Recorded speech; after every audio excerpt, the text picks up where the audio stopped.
Wednesday, July 26th here in Canada. Alas, I'm in the armpit of Canada, Southern Ontario.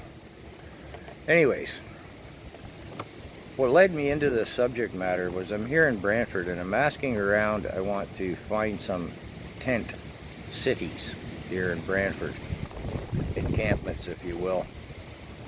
What I'm getting from all the locals is, oh yeah, we got lots of them, but they keep putting the run on them, so they're on the move at any given time. So I got some locations to check out, but this led me into some statistics that then led me into the meat of the matter on this video, which is the seniors and their pensions.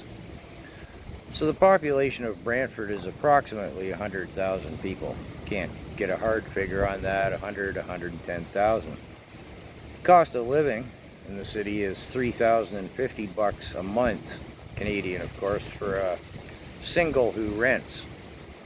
Whereas the average Canadian cost of living is $3,445. So we'll say 10%-ish, a little more, less than the national average. Which then brings me to the pensioners. Now, those former numbers and figures are from a Google search. When I Google search average pension in Canada, business like that, all I get is $16,857 a year, which would come to $1,404 a month. Considerably less than the $3,050 needed to survive here in Brantford. Now, that's just the Canadian pension plan. There's the OAS and the GIS, Guaranteed Income Supplement.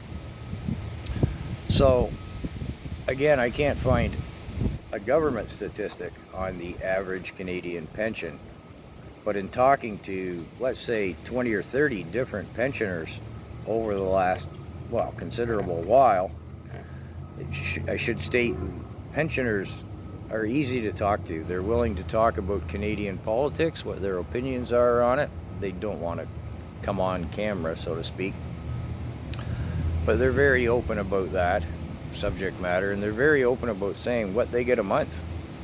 And I would say on average, talking to, again, let's round the numbers, 30 people, about $2,000 a month, somewhere between $1,800 and $2,100 and change. Well, that's still leaving them about 30% short, 33% short of making the grade, so to speak. The math speaks for itself. Now, I don't think this is right at all. These are people who have lived and worked in this country all their lives. And the mass migration we're having coming in, they're displacing Canadians, creating the homeless tent city issue that, well, I'm going to do some more videos on that. But anyways, the migrants are at an economic advantage over a pensioner. That's just not right. Do you think it's right? I don't think it's right. Maybe it's a gig for the Celtic Canuck, although the Rebel News has covered this to some extent. And I don't want to quote a figure on what the Rebel News found that the average migrant, that's the politically correct term now, where they're not immigrants. Well, they are, but we call them migrants. Whatever.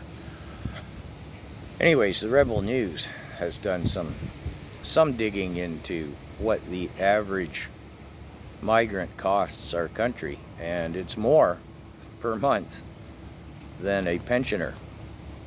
Again, that's not right. But I'll put it to the Celtic Canuck like, you don't have enough to do already, right? What does a migrant cost us? And is our country in any shape to be encouraging that when, again, our pensioners aren't making the grade, so to speak? We have a housing shortage. It is indeed a crisis, and an ever-increasing number of homeless people. How you liking Trudeau's hair so far? I'm not liking it.